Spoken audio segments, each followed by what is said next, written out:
কত সুন্দর কথা বলছেন, কিসি কা দিল দুখাও না সতাও খলকে বারি কো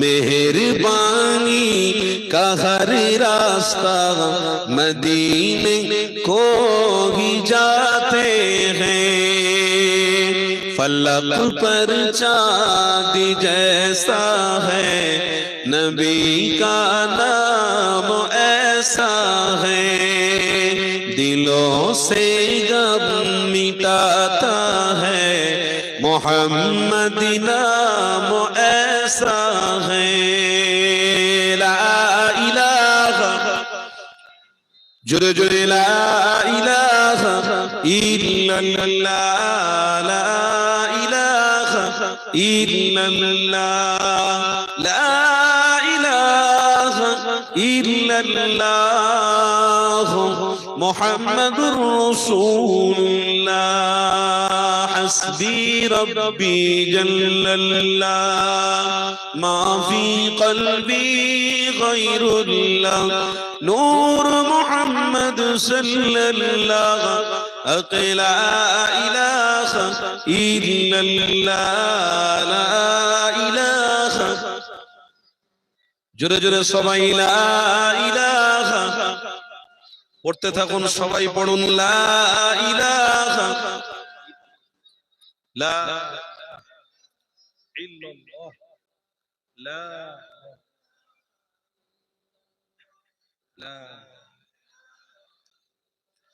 লা ইলাহা ইল্লাল্লাহ মুহাম্মাদুর রাসূলুল্লাহ আল্লাহুম্মা সাল্লি আলা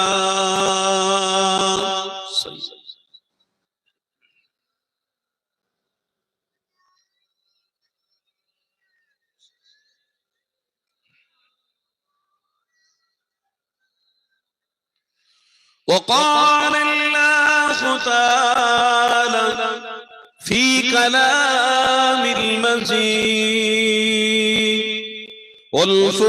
والفرقان الحميد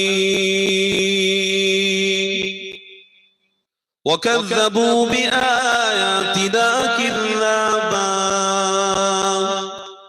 وكل شيء أحصيناه كتابا وقال النبي صلى الله عليه وسلم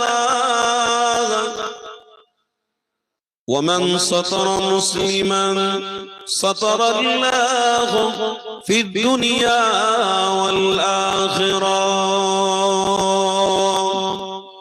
صدق الله العظيم যা আলোচনা আমি সর্বপ্রথমে শুরু করেছিলাম আস্তে আস্তে যাচ্ছিলাম বলি যাই শুরুই করে দিই তারপরে ভাবলাম না একটু জিকির করানোর দরকার আছে এই আবার পুনরায় কোরআনের আয়াত বলে হাদিস বলে জিকির করিয়ে আমি আলোচনা শুরু করলাম কি আপনারা কষ্ট পেলেন না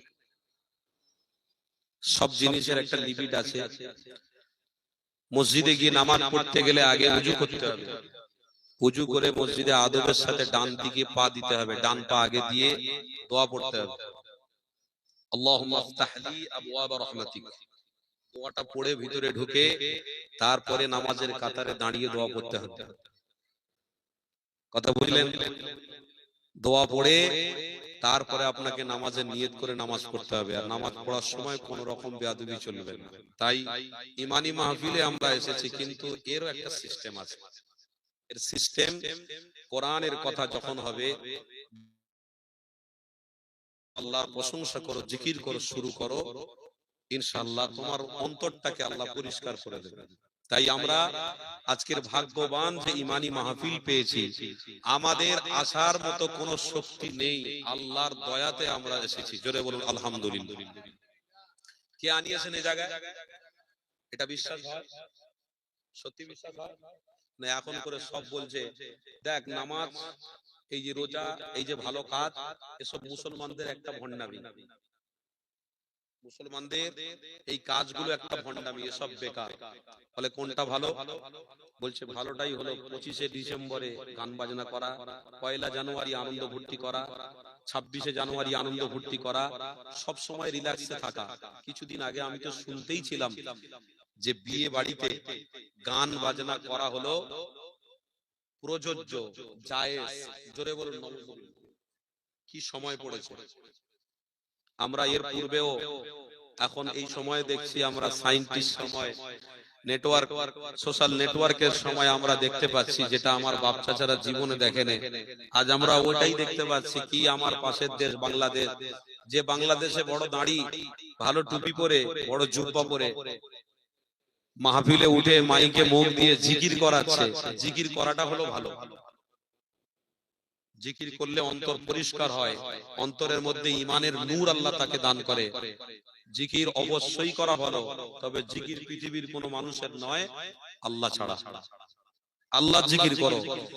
আল্লাহ, আল্লাহর নামের শব্দের ওসিলায় আল্লাহ অন্তর এবং শরীরকে তাজা করে থাকেন। জোরে বলে আল্লাহর নামে এমন একটা বরকত রয়েছে, আল্লাহর শব্দের এমন একটা রোমান্টিক রয়েছে, এমন একটা শক্তি রয়েছে যে বলার সাথে সাথে আল্লাহ তাকে সেই শক্তিটাই দান করেন। তবে শর্ত হলো মনোযোগ সহকারে, ভালোবাসার সাথে, মোহাব্বতের সাথে।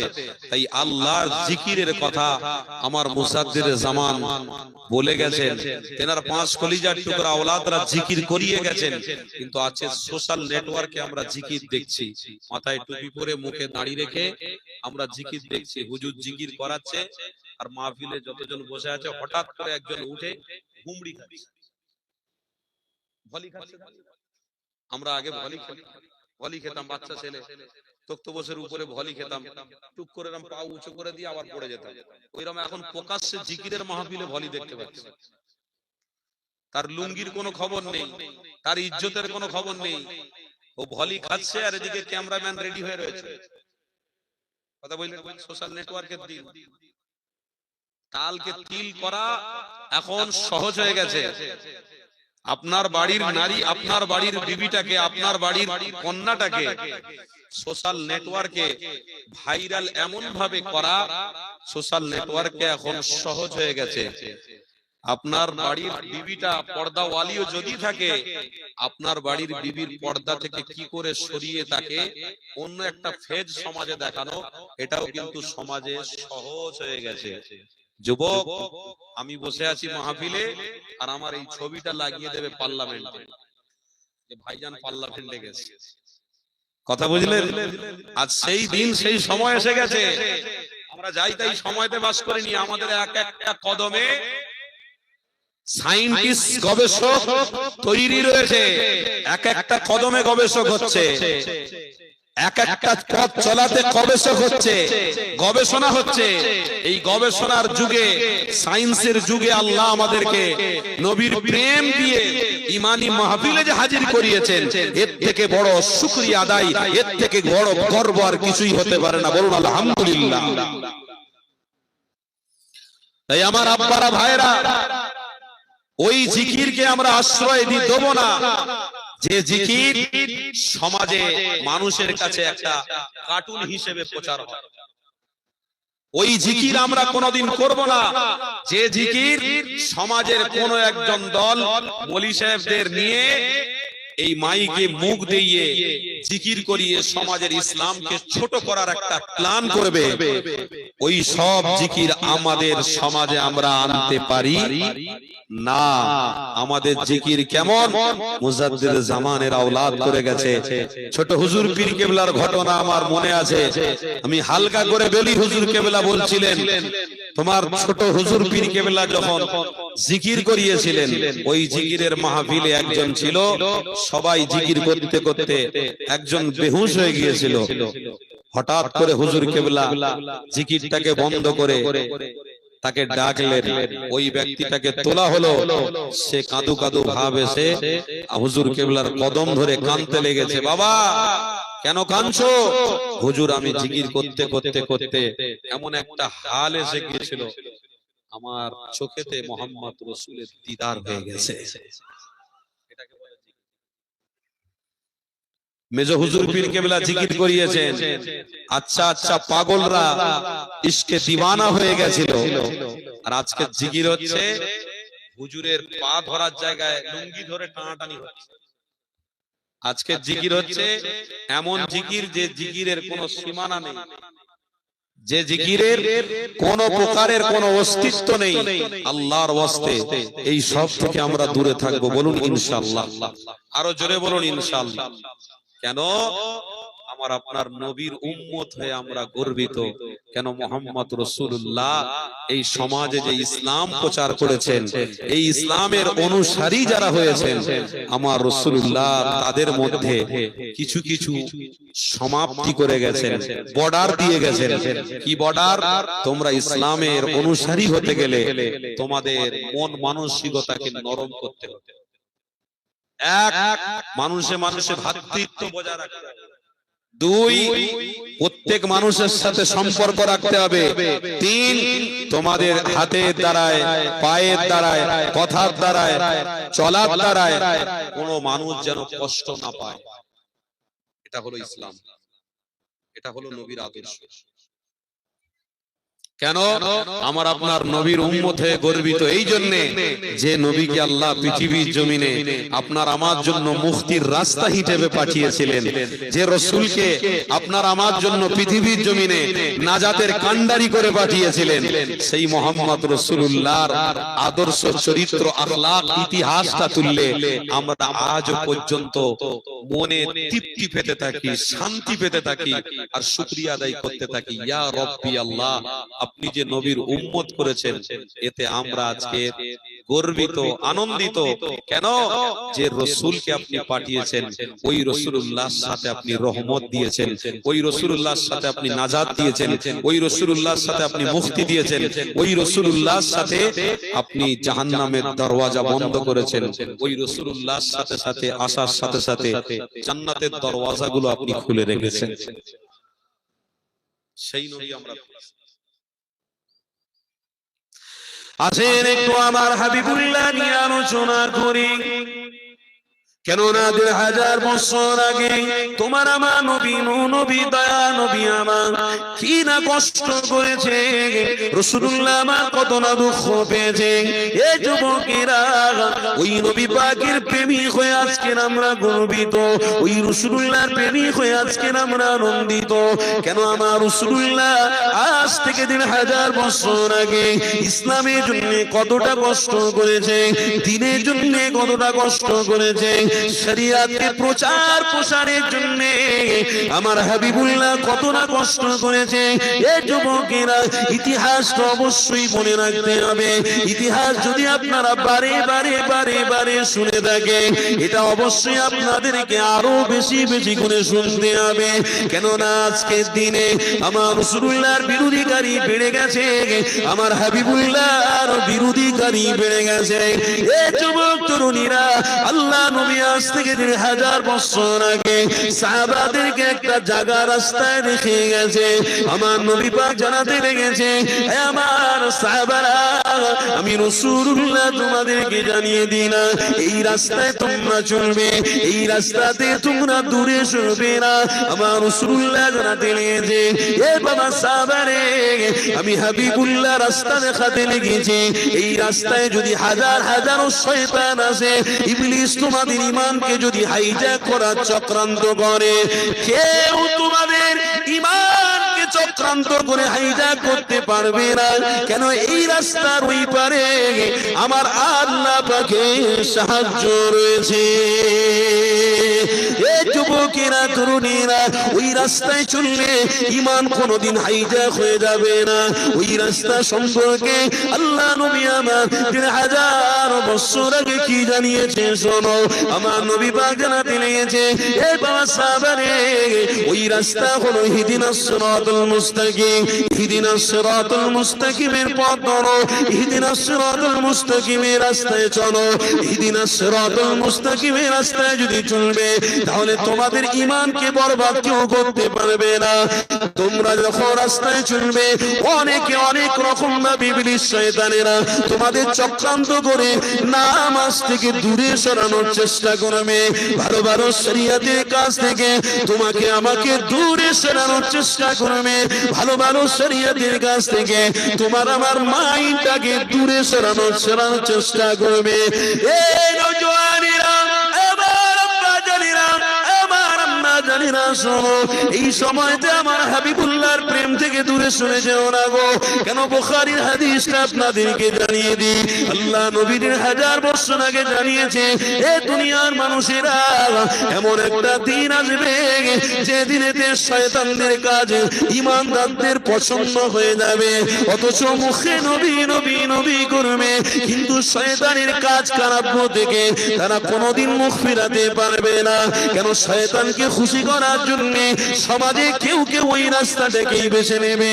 এই যুবকেরা, আল্লাহ নবী জানাতে লেগেছেন, নামাজ পড়বে আবার জিনাও করবে, নামাজ পড়বে আবার অন্যায় কাজও করবে, নামাজ পড়বে আবার মানুষে মানুষে হত্যাও করবে, নামাজ পড়বে মানুষের সাথে সম্পর্ক রাখবে না।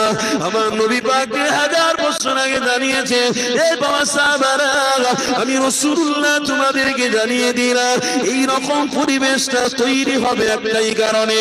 কেন? আমি রাসূলুল্লাহ আজকে দিনে রক্ত ঝরাতে লেগেছি, আমি নবী পাক আজকে দিনে আমার দাঁত মোবারককে শহীদ করে দিয়েছি একটাই কারণে। আমি রাসূলুল্লাহ শয়তানের বিরুদ্ধে আমি যুদ্ধ ঘোষণা দিয়েছি। কারণ তোমরা যদি নবীর আশিক হও, শয়তানের বিরুদ্ধে যুদ্ধ ঘোষণা করবে। ঈমানদার যদি হও, ঈমানের রশিটাকে মজবুত করে ধরে রাখবে। আমি নবী জানিয়ে দিলাম, তোমাদের শেষ সময়তে, মৃত্যুর সময়তে আমি নবী পাক আমার দিদার আল্লাহ দিয়ে দেবে। আরো জোরে বলুন আল্লাহ। যার মৃত্যুর সময় নবীর দিদার পাওয়া যায়, যার মৃত্যুর সময় রাসূলের দিদার হয়ে যায়, তার জন্য রাস্তা ক্লিয়ার থাকবে না? থাকবে। কেন? রাসূলুল্লাহকে আল্লাহ সবথেকে বড় নবী বানিয়েছেন। যেটা কি রাসূল আমরা পেয়েছি, একটু আলোচনায় গুরুত্ব দেবেন। কেন? দেখুন, আজকের দিনে যদি আপনার গুরুত্ব ফেল হয়ে যায়, ইসলামের কোনো কাজে আপনার গুরুত্ব থাকবে না। মাইকে চ্যালেঞ্জ দিয়ে গেলাম, আজকের দিনে ইমানের কথার উপরে যদি গুরুত্ব না থাকে, আগামী দিন যদি আরবের ইমাম সাহেবকেও আপনারা নিয়ে আসেন, গুরুত্ব থাকবে না। কেন? এটা আপনাদের পথ চলা শুরু। এই মাহফিল গুলো হওয়া মানে ইমানের ছায়াতলে সবে এসেছি, তারপরে ইনশাআল্লাহ মসজিদে গিয়ে ঝান্ডা ধরে নিয়েছি। জোরে বলুন, এটা হলো ইমানের ছায়ায় একত্রিত হওয়া। তাই সমাজের প্রত্যেকটা মানুষকে এটাই বলবো, রাসূলুল্লাহর কথার উপরে গুরুত্ব দেওয়া। কেন? পবিত্র কোরআনে আল্লাহ স্পষ্ট ভাষায় বলছেন, ইন্নাকা লা তাহদি মান আহবাবতা ওয়ালাকিন্নাল্লাহু ইয়াহদি মান ইয়াশা। আমার হাবিব বলছেন, হে সাহাবারা, সারা পৃথিবীতে আল্লাহ তোমাদের জন্য হেদায়েতের জাল বিছিয়ে রেখেছে। জোরে বলুন, সারা পৃথিবীতে হেদায়েতের জাল বিছিয়ে রেখেছে। তোমরা পা যদি কোনো একটা হেদায়েতের জায়গায় রাখতে পারো, আমি আল্লাহ তোমাদের মাফ করে জান্নাতি বানিয়ে বানিয়ে। সেটা হতে পারে ইমানি মাহফিল, সেটা হতে পারে মসজিদ, সেটা হতে পারে মাদ্রাসা, সেটা হতে পারে খানকা, সেটা হতে পারে আল্লাহর ওলিদের দরবার, যে কোনো যেন সেই জায়গাটা আল্লাহ তার রাসূলের ইশকের জায়গা হয়। ওই জায়গাগুলোই হলো হেদায়েতের জায়গা। ওই জায়গায় গেলেই আল্লাহ তোমাদেরকে কবুল করে জান্নাতি বানিয়ে দেবে। তবে হিংসা করে না। আমরা মুসলমান হয়েছি আলহামদুলিল্লাহ। আপনি একজন ইমামকে ভালোবাসেন, আমি একটা ইমামকে ভালোবাসি, আমার মুজাদ্দিদে জামানকে আমি ভালোবাসি, আপনার ভালো লাগে না? আপনি অন্য কোন পীরকে পীর বলেছেন, কিন্তু আমরা ইসলামের অনুসারী, আমরা কাউকে ছোট চোখে দেখি না, সবাইকে ভালোবাসি, কিন্তু আমরা চয়েস করেছি একজনকে। আমার মুজাদ্দিদের জামান আমার কাছে বড় পছন্দের, আমার আল্লামা হুজুর বড় পছন্দের, হুজুরের দরবারে গিয়ে জিয়ারত করা আমার বড় ভালো লাগে, খাজা গরিবে নওয়াজ হুজুরের মাজারে গিয়ে একটু দোয়া খের করা আমার ভালো লাগে, আল্লাহর ওলিদের দরবারে ঘুরে ঘুরে একটু জিয়ারত করা আমার ভালো লাগে, বা আপনাদের কোন ছেলের ভালো লাগে, এই নয় যে সে আল্লাহর ওলিদের দরবারে ওঠা বসা করছে মানে ইসলামের বিরোধী কাজ করছে। এই চোখ কিন্তু দেখা যাবে না, এই চোখ দিয়ে কিন্তু সমাজের বাচ্চাদের দেখা যাবে না। আপনি কোন পীরকে ভালোবাসেন, আমি কোন পীরকে ভালোবাসি, তো সেইখানে আপনাদের মধ্যে ডিভাইড, আপনাদের মধ্যে ঝগড়া, আপনাদের মধ্যে কি মারামারি, আপনাদের মধ্যে মন কষাকষি, প্লিজ এটা যেন না থাকে। তবে আমরা সবাই কিন্তু ইসলামের অনুসারী, ইসলামের অনুসারী, কাউকে ছোট মনে করো না প্লিজ, আপনাদেরকে বলছি এক হয়ে যাও। খুব কঠিন। তাই যে রাসূলুল্লাহর কথা বলছি, নবী আমার বলছে তোমাদের জন্য আল্লাহ হেদায়েতের জায়গা পুরো বিস্তার করে রেখেছে। যেমন একটা এক্সাম্পল দিয়ে দিই, আপনাদের অসুবিধা হচ্ছে?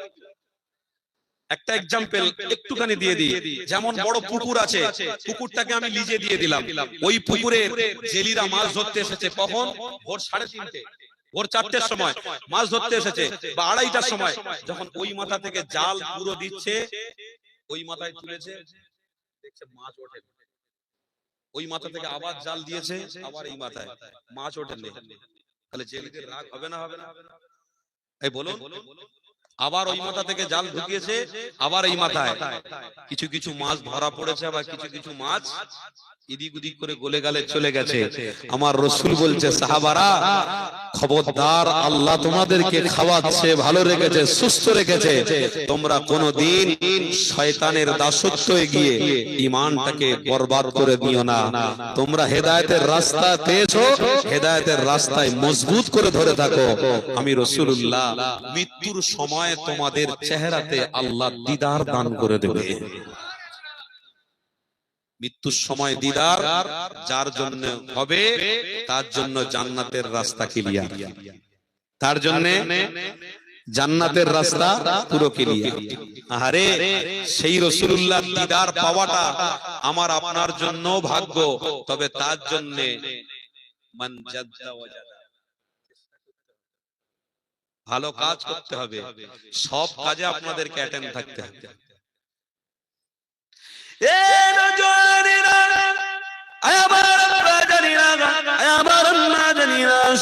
আল্লাহ নবী নিয়ে আলোচনা করি, কেননা নবী দয়ার নবীর আলোচনা আমাকে আপনাকে জান্নাতে নিয়ে যেতে পারে। আমার রাসূলুল্লাহর কথাবার্তা শোনাতে আল্লাহ বা খুশি হয়ে যেতে পারে। আমার হাবিবের আলোচনা রসিলায় তোমার আমার জন্য জান্নাতে দরওয়াজা খুলে যাবে। তরুণীরা আল্লাহ নবীর আলোচনা করো, আল্লাহ নবীর আলোচনা শোনো। কোন সায়েন্সের আলোচনা শুনে, কোন সায়েন্সের আলোচনা করে, কোন সায়েন্টিফিকের আলোচনা করে, কোন ডক্টরের আলোচনা, কোন মাস্টারের আলোচনা করে, কোন গবেষণার আলোচনা করে আমি নাজাত পেতে পারবো না।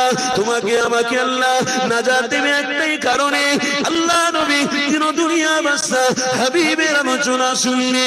কেননা আমার হাবিবকে আল্লাহ তোমার আমার জন্য ঈমান বানিয়েছে, তোমার আমার জন্য পথ প্রদর্শক বানিয়েছে, তোমার আমার জন্য সোজা রাস্তা করে বানিয়েছে। এই যুবকেরা আসো একটু আলোচনা দিয়ে ফিরে যায়। আল্লাহ কোরআন আপনাদেরকে শোনায়, আল্লাহ নিজে কোরআনের মধ্যে জানাতে লেগেছে মা কানা মুহাম্মাদুন আবা আহাদিন মির রিজালিকুম ওয়ালাকিন রাসূলুল্লাহ, ওয়ালাকিন রাসূলুল্লাহ। এই শব্দের মানেটার দিকে লক্ষ্য করো, এই শব্দের মানেটা কেমন? তাফসীরে জালালাইনের মধ্যে লেখা রয়েছে ওয়ালাকিন রাসূলুল্লাহ। এই ওয়ালাকিন রাসূলুল্লাহ মানে হলো আমার নবী পাককে আল্লাহ নবী শুধু বানায়নি, মুহাম্মদ রাসূলুল্লাহ করে পাঠিয়েছে। এই যুবকেরা তরুণীরা, এই রাসূলুল্লাহ শব্দের ব্যাখ্যা আপনাকে অবশ্যই শুনতে হবে। শোনো, সবর করো, ধৈর্য রাখো। আমার নবীকে আল্লাহ কি বানিয়েছে?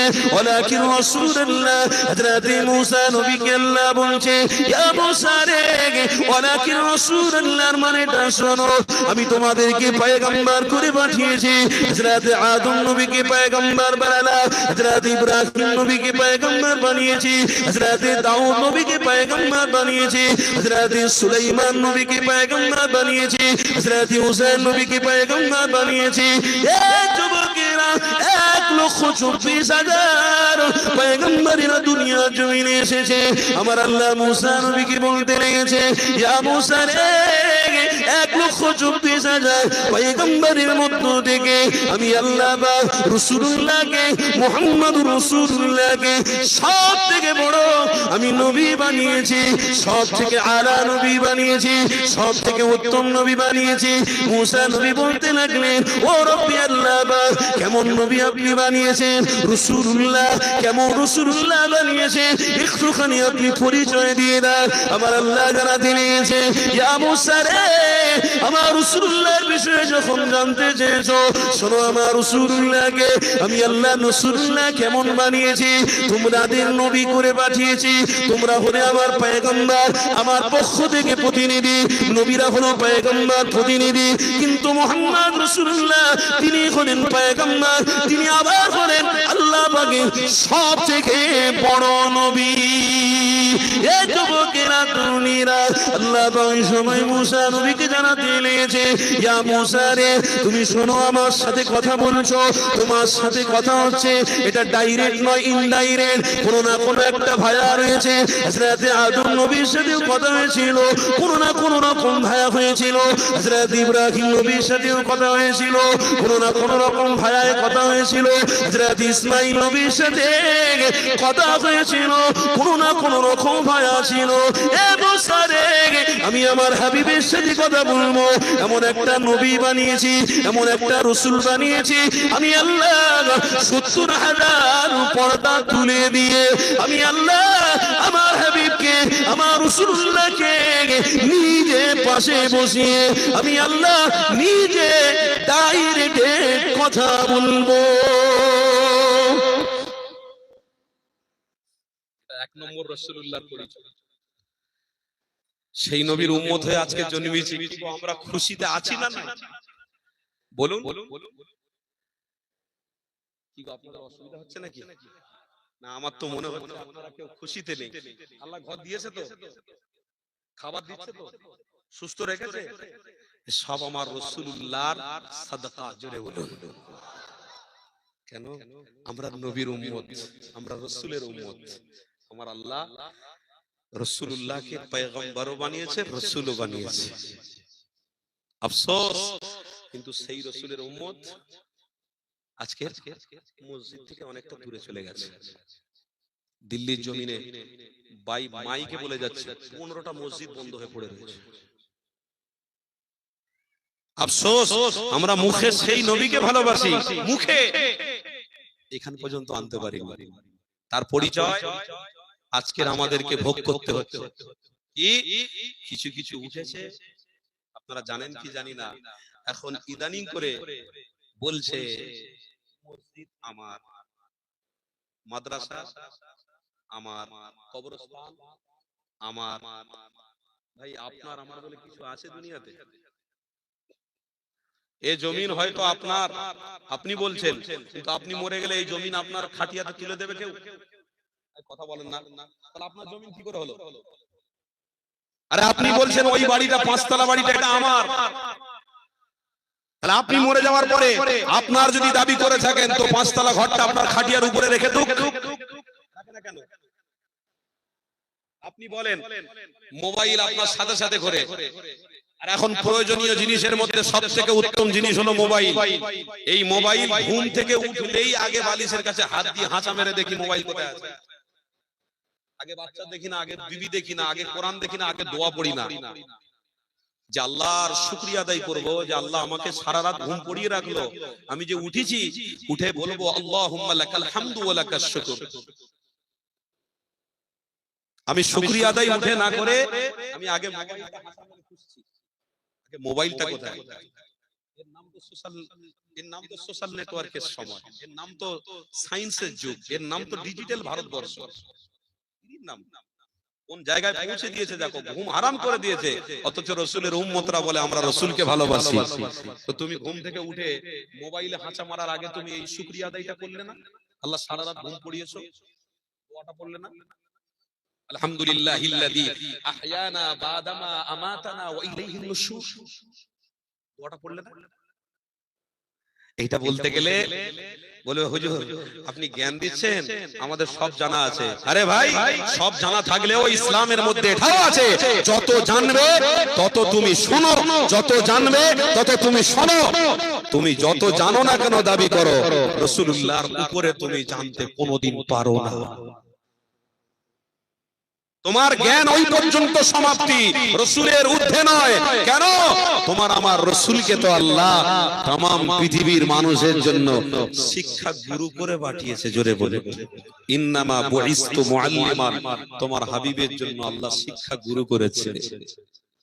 তোমার রাসূলকে তোমার জন্য ইন্নাকা লাআলা খুলুকিন আযীম, উত্তম আদর্শের চরিত্রের আধার করে আল্লাহ পাঠিয়েছে। জোরে বলুন সুবহানাল্লাহ।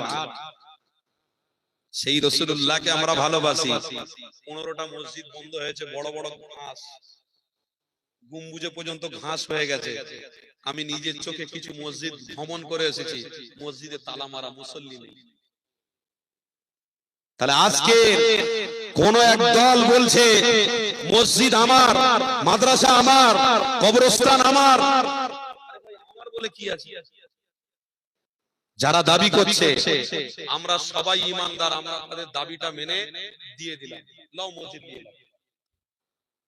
কেন? নামাজ আমরা আল্লাহর জমিনে যেখানেও দাঁড়িয়ে পড়ে নেব, কথা ঠিক না বলবেন? আল্লাহ পুরো জমিনটাকে নামাজের জন্য বিছানা করেছে। জোরে বলবেন ওরা নেব।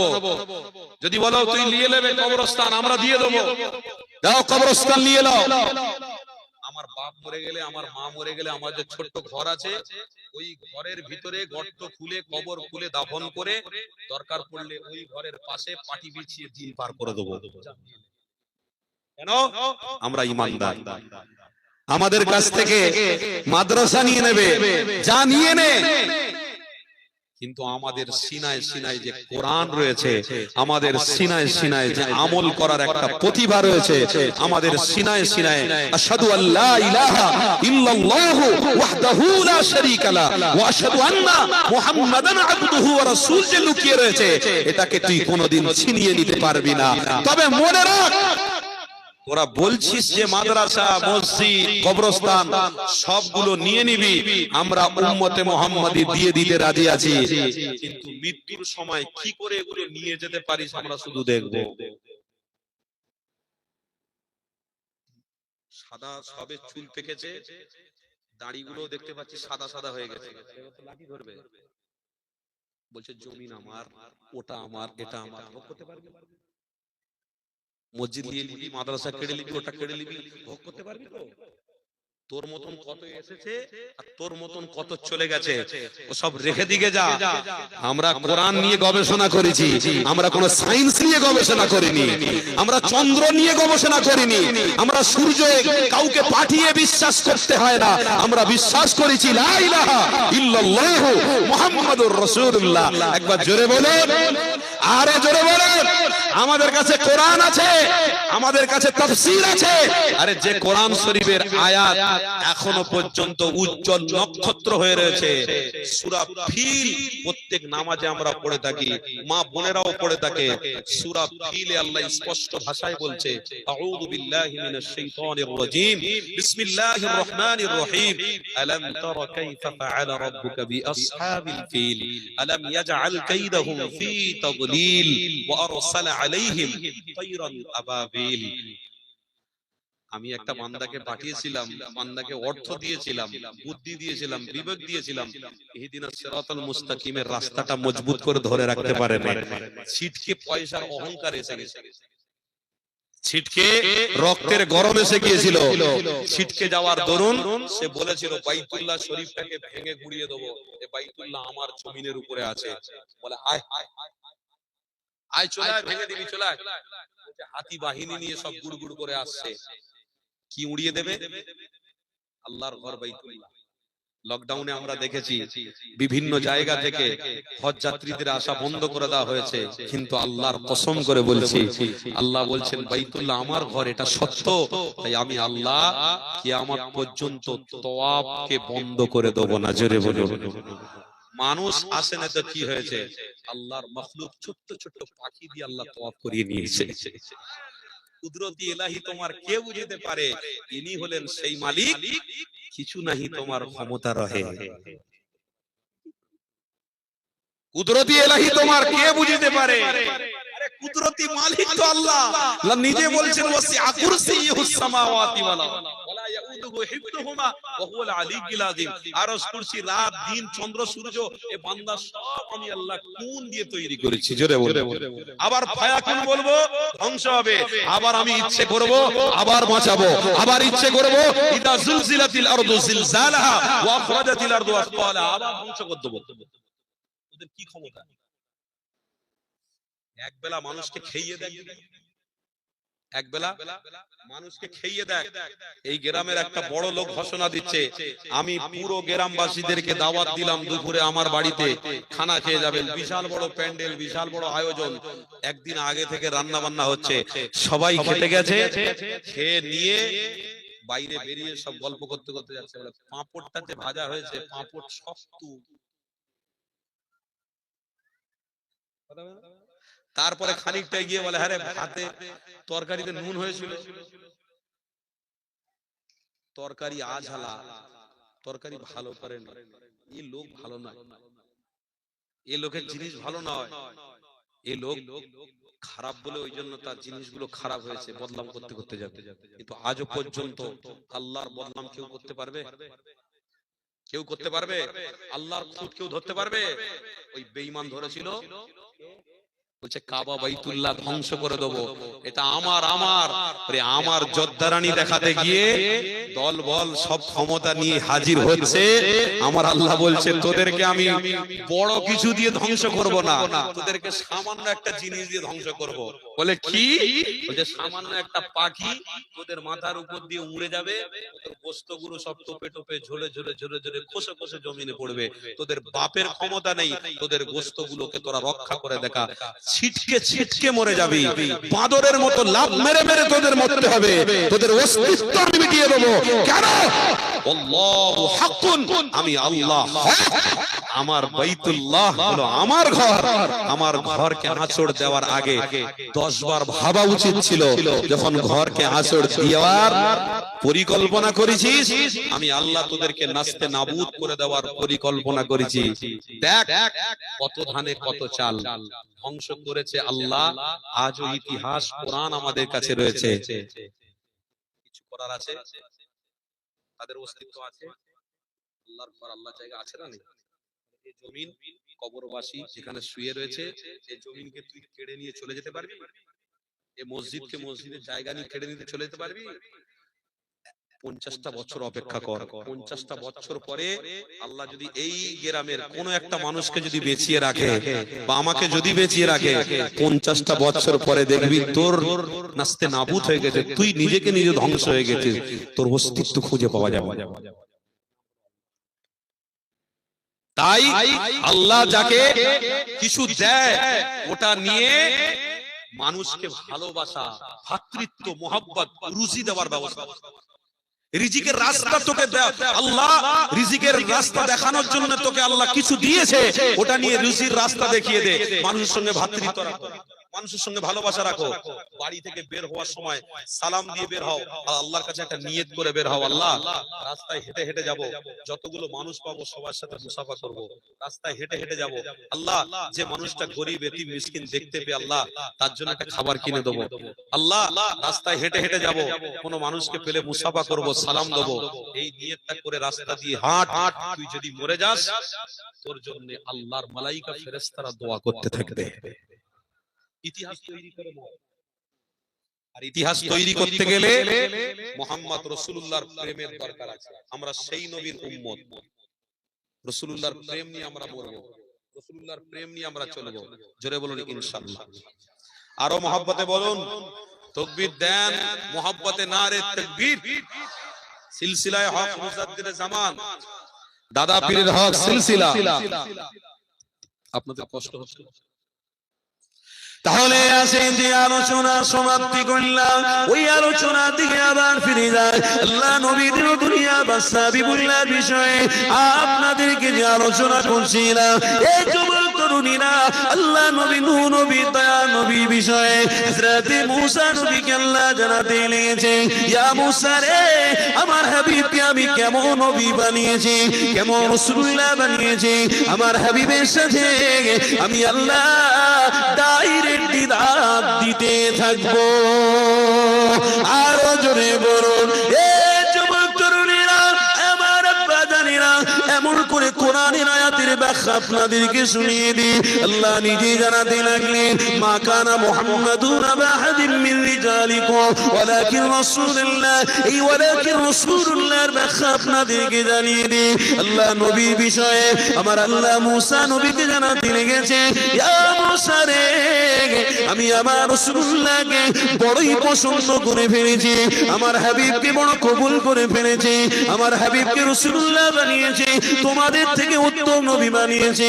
এ যুবকেরা শোনো, আমার হাবিবের বিষয়ে আল্লাহ জানাতে লেগেছে, ইয়া মূসা রে, আমার হাবিবুল্লাহকে আমি এমন রাসূলুল্লাহ বানিয়েছি, এমন মহব্বতের নবী বানিয়েছি, এ মূসা তোমাকেও আমি এতটা মূল্যবান বানাইনি, হযরত আদম নবীকেও আমি আল্লাহ এতটা মূল্যবান বানাইনি, হযরত দাউদ নবীকেও আমি আল্লাহ এতটা মূল্যবান বানাইনি, হযরত সুলাইমান নবীকে আমি এতটা মূল্যবান বানাইনি।